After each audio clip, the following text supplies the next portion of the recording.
Hi everyone and welcome to A-Level Psychology at Longload.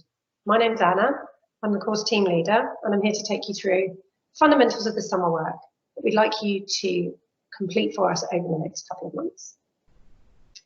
So the purpose of this is to try and give you an understanding, firstly, of the fundamentals of psychology that will give you a good grounding to hit the ground running ready with us in September. About 99% of you will have no formal experience of studying psychology before. And we know that that's a source of worry for a lot of you. So please be reassured that that's absolutely normal and we're used to handling that.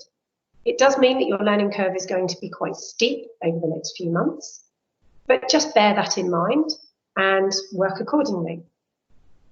One of the other key things is that not having studied the subject before makes it difficult to be confident that you're going to enjoy it. I'm sure you have a really good idea of what psychology is, but probably not a very good idea of what studying psychology actually involves and feels like. So the summer work should give you a clearer understanding of that so you can make your final decisions. From our point of view, it's also going to give us a chance to have a look at your written skills and the way you research and communicate. So this does need to be a word processed document, but we really want it to be your own work. So please don't do any copying and pasting from sources. It's very obvious when students do that. And the point of it is to get you to research, read and watch information online, understand it, and then put it into your own words. That in itself is a skill, and we want to assess that and develop it as well. So let's see what we'd like you to do. The first task we'd like you to do is to explore what are known as the approaches to psychology. This simply means that there are lots of different ways of looking at human behaviour, and that influences what elements of us people study, what they theorise about, and what they think is important.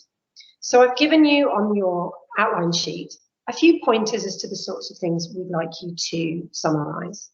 And your main focus is the big three: behaviourist, biological and cognitive approaches. Some of them will feel quite familiar, but I would imagine possibly the cognitive will less so. Now, in contrast to those, we also want you to do a less detailed exploration of the psychodynamic and humanist approaches. Mainly, the reason for that being less detailed is that they are less dominant approaches in psychology, and they are particularly valuable to you in your understanding of the big three as a real clear contrast to them. So all of these different approaches have a very contrasting way of going about explaining how we work. But the big three do have one key thing in common, and that's that they attempt to be scientific in the way they do it. And the psychodynamic and humanist approaches are really very different on that front.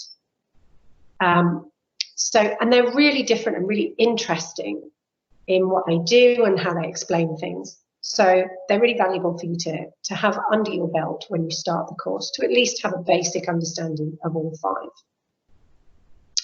Second thing we'd like you to do is watch some video clips. Hopefully this is an easy to access way of getting into looking at human behaviour and coming up with explanations for it.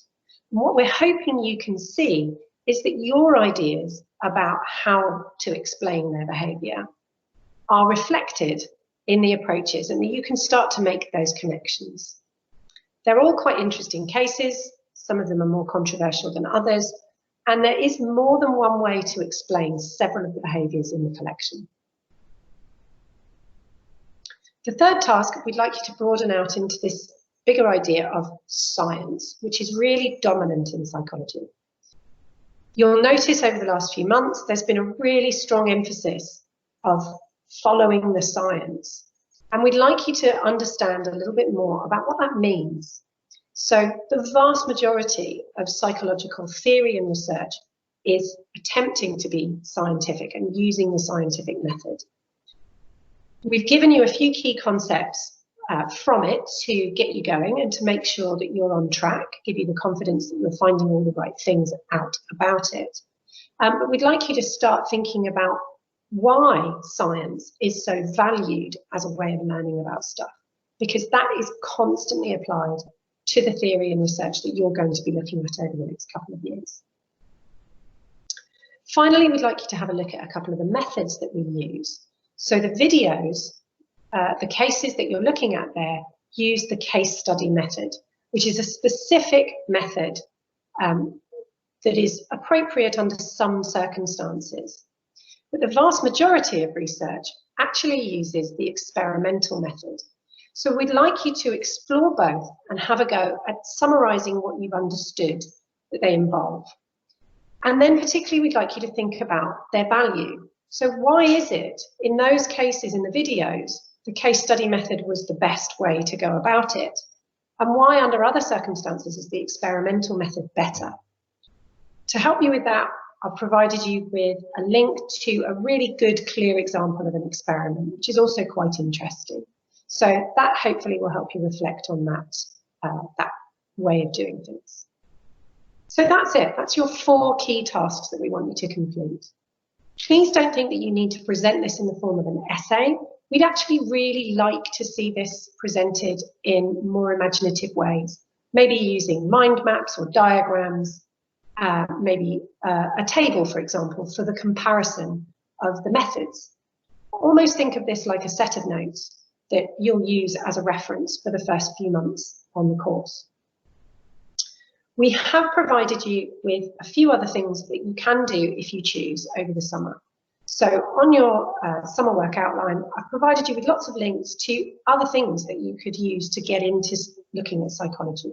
Movies, believe it or not, books, documentaries, podcasts, there's loads of good stuff out there. So I've provided you with some links to get you going. But you might find that you've watched some of the best psychological movies already. That might give you a hint that these are some of the things that you're actually really interested in, because you've already been drawn to watching or reading some of these things already. So finally, there are some extension tasks that are related specifically to the course content. Again, these are optional, but if you're really keen or really bored, then these could be a really good way for you to get your teeth into a little bit more of the course content and get ahead and get on. So there's quite a range there, through from fairly straightforward tasks to some quite challenging stuff that some of you might really enjoy. So all that remains to be said is that we're really looking forward to meeting you in September. We hope we get on well with the summer work, and it really helps to confirm your choice for A-level psychology, and Longroad is the place you want to do it. So have a great summer, relax, enjoy yourselves, and we'll look forward to seeing you in September. Bye.